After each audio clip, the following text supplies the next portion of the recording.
My name is David Ofori Adjei. I am the editor-in-chief of the Ghana Medical Journal and have been for the last 10 years or so, and a member of the African Journals Partnership Project, which I was involved in setting up about 10 years ago. I am an internist by training and a clinical pharmacologist in practice, and a professor in the University of Ghana Medical School. I have also been in charge of the country's primary biomedical research institute, the Noguchi Memorial Institute for Medical Research, for 8 years as its director, and I am currently the rector of the Ghana College of Physicians and Surgeons, which is a national college responsible for the training of medical and dental specialists. Before we became part of AJPP, the Ghana Medical Journal was not that firm on the ground, in the sense that we had problems with manuscript submissions, we had problems with visibility, and we also had problems with appropriate review of manuscripts submitted to the journal. But above all, we also had a problem of regular production to meet our set targets. We come out 4 times a year, and sometimes we were not able to meet that target. The resources made available to the journal through AJPP has primarily allowed us to establish an editorial office, to hire support staff, and also to train authors and reviewers. And consequently, in the course of time, we have been able to regain our regular publications. Our visibility has gone up, we think, because now we have also managed to get into Medline. Prior to that, we were in PubMed Central. So this has increased our visibility, and you can determine that from the number of manuscripts we receive per year now.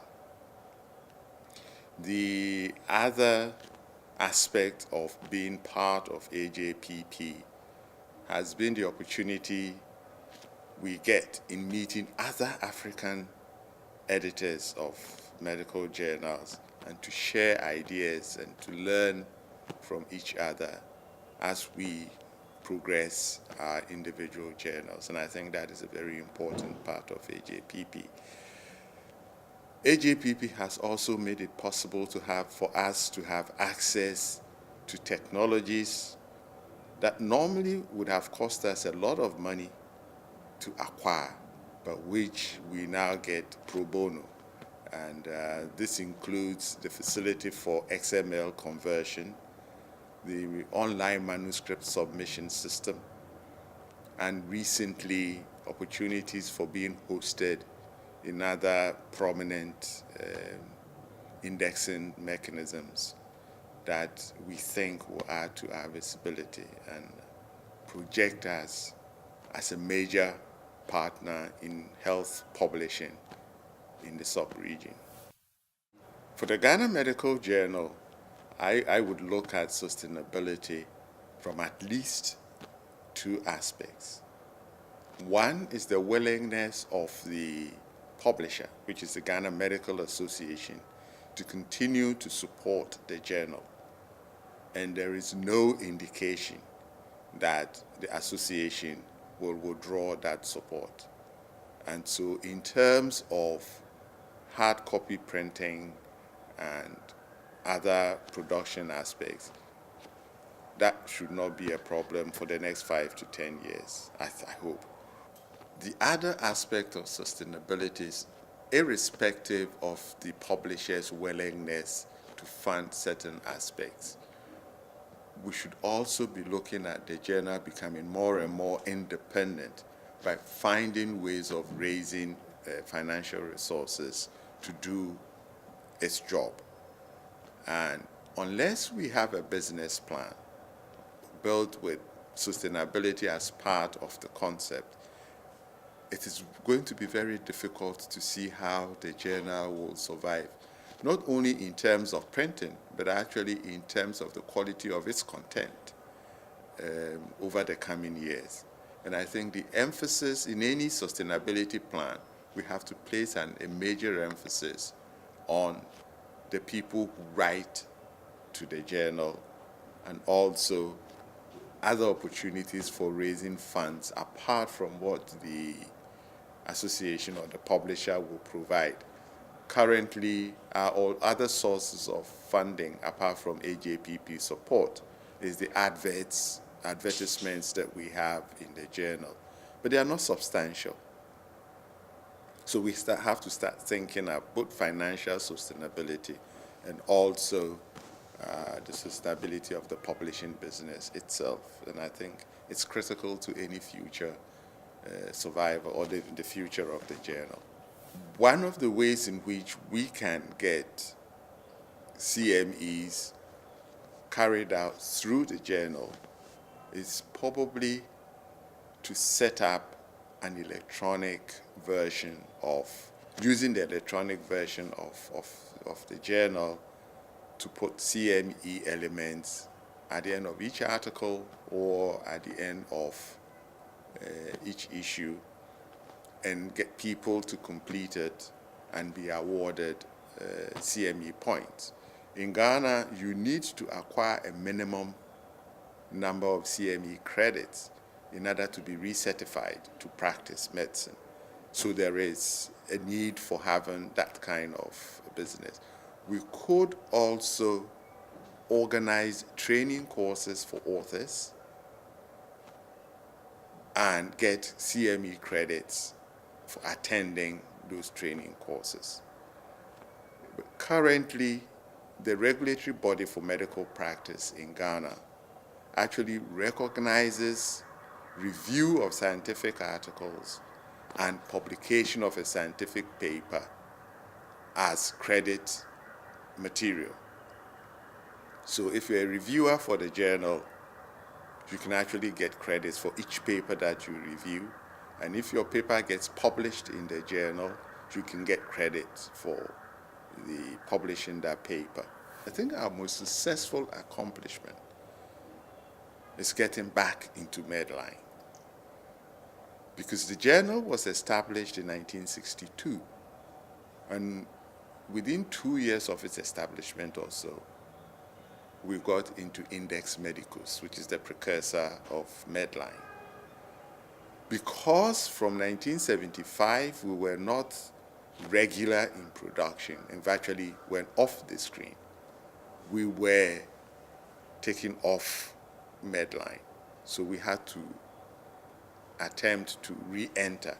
And that took a while, but in 2011, we were accepted back into Medline, which was one clear endpoint of all the development of the journal. But the more important thing is the role AJPP played in the process of getting back into Medline through the various activities that we undertook in order to enhance our visibility, improve the quality of submissions to the journal, and providing the resources for us to be able to come out on a regular basis, all contributed to our getting into Medline. And I'll consider getting back into Medline as one of our major achievements in the last 10 years. One of my significant challenges is getting reviewers to do a good job and on time. That has been a great limiting step in our production process. And we're trying to find ways of getting reviewers motivated enough to deliver on schedule. And awarding them CME points is one way of doing it. Publishing their names at the end of the year in a journal is another way of doing it. And writing letters of recognition to them, and also to, if they work in an academic institution, to the heads of those institutions, telling them about the great job they're doing for the journal. Because I think it's part of the academic assessment of lecturers to show that they also reviewing for journals. I mean, everybody puts it in their CV, but if you get a letter from the editor saying how wonderful this person is, I think it goes a long way in motivating the person to be punctual. Expanding AJPP is good.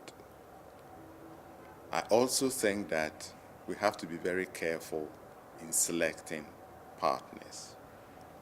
I recall that when AJPP was formed in 2003, and there were only 4 African journals in the group, a lot of displeasure was expressed by other African journals and African editors as to why those 4 journals were selected. Of course, they were not aware of the major criteria that was used in selecting those journals.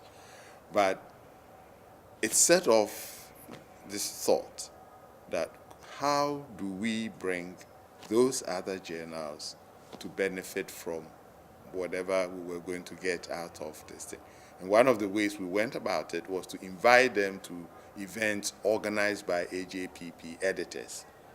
So, for example, when I organized a workshop in Ghana in 2009, apart from the 4 AJPP journals, or 6 at that time, 4 or 6 doesn't matter, we had a lot of editors of African journals, medical journals, attending. And some actually partly sponsored themselves to be part of the workshop. And the same thing happened in Uganda when James organized his workshop. He invited journals in the East African area and also West Africa to participate. So that way, AJPP is not so much self-centered or inward-looking, but has always looked out for other journals who require assistance in improving their quality and also in managing the journal. Because I think most of these journals flounder because they are poorly managed. And there is the need, even for journals in AJPP, to have that capability of managing the journal professionally rather than continue in this voluntary mode that the journal has been managed. Practically all the journals are run on a voluntary basis, and that sometimes limits the way things are done and how you can do things and do them better, I think so. One of the major challenges we all have to have in mind is a succession plan.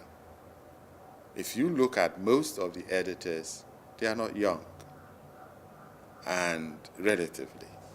And we have to start thinking about finding young blood to take over from us. Because otherwise, 5-10 years down the line, when you are not that active anymore, you have the problems you had at the beginning, where you do not have people who are enthusiastic enough to take this, even on a voluntary basis, and continue with the journal. So I think primarily we should always have creating a succession plan and bringing young blood onto the editorial committee and training them in the editorial process so that it's not sprung on them. The one day the editor is no longer around and suddenly you have to find a totally new person to come and do the job. I think that's one of the primary challenges that we have. And the other side of the question is the opportunities available. And I think the opportunities have to be sought within the journal itself, because persistently looking for opportunities from outside the journal in terms of support for its operations can in itself be a disadvantage, because when those support services are withdrawn, you are left hanging because you have never made an attempt on your own to establish things. What my vision for the Ghana Medical Journal is for it not to be only a journal, but an educational platform on which you can do other things to help improve the health of the community, rather than a focus for academics to publish their work. And that would mean that we have to find other ways of disseminating the scientific information we publish, such that the ordinary person will become aware of the changes taking place, re-emphasis on things that we already know but is very important to the public's health. And that would also automatically involve the involvement of media in doing this, and also in the journal changing its way of doing business so that it's not only academic-centered, but is also community-oriented, so that we can get an interaction from the public as well as from academia. I think I would like to see Ghana Medical Journal as such, not only as a journal, but actually as a service, as a means of getting health information available to everybody.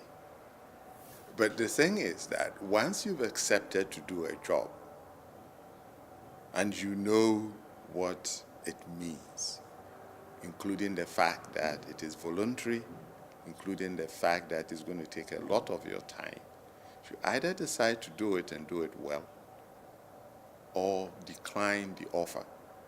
But once you've accepted the offer, you must do your best to make sure that you deliver as expected, plus more. And so for me, a greater part of this whole arrangement is time management. Because in producing a journal, you also have to meet your schedules. And it is no excuse for saying that I had to prepare for a lecture, so I couldn't do it, which means that your family must also accept the fact that you have this task that you must do. And I think in that regard, I've been lucky. Because it's not every woman who would like to see her husband turn on the computer before he touches his cup of coffee that she has woken up early in the morning to prepare. And sometimes it's like that. At the breakfast table, you get rid of what you have to do for the journal. Then you have time to do your regular work and all the other things. You work on weekends. But the driving force is the fact that I want to see this journal succeed. And I want it to come out regularly, but above all, to make sure that the quality is what is expected of a journal like that. So my motivation is, if you're taking the job, do it well or don't do it at all. There is the need for governments to recognize the role journals play and probably put a little bit of money behind some of these journals, particularly in countries where you do not have a proliferation of medical journals, but you have one or two key medical journals. Then it should be seen as part of the public health good for them to be able to put some money into it. Unfortunately, because most of these journals are either owned by associations or by academic institutions, the expectation is that they will do that support. But I think we should start making government realize the usefulness of journals in terms of the health of the public. The other thing that I think is important that we should be looking at from the point of view of making sure that the people, I always say that I prefer the expression the public's health to public health. I think they are two separate things. And my emphasis will be to ensure that the public's health is properly maintained. And again, I'm repeating myself probably, but I think the journal has a role to play in that arena. And finally, we should really encourage the younger people to be interested in continuing what that has been started. And I think that is very important. We have to find a way of doing this outside of financial motivation or anything like that. I think it's important.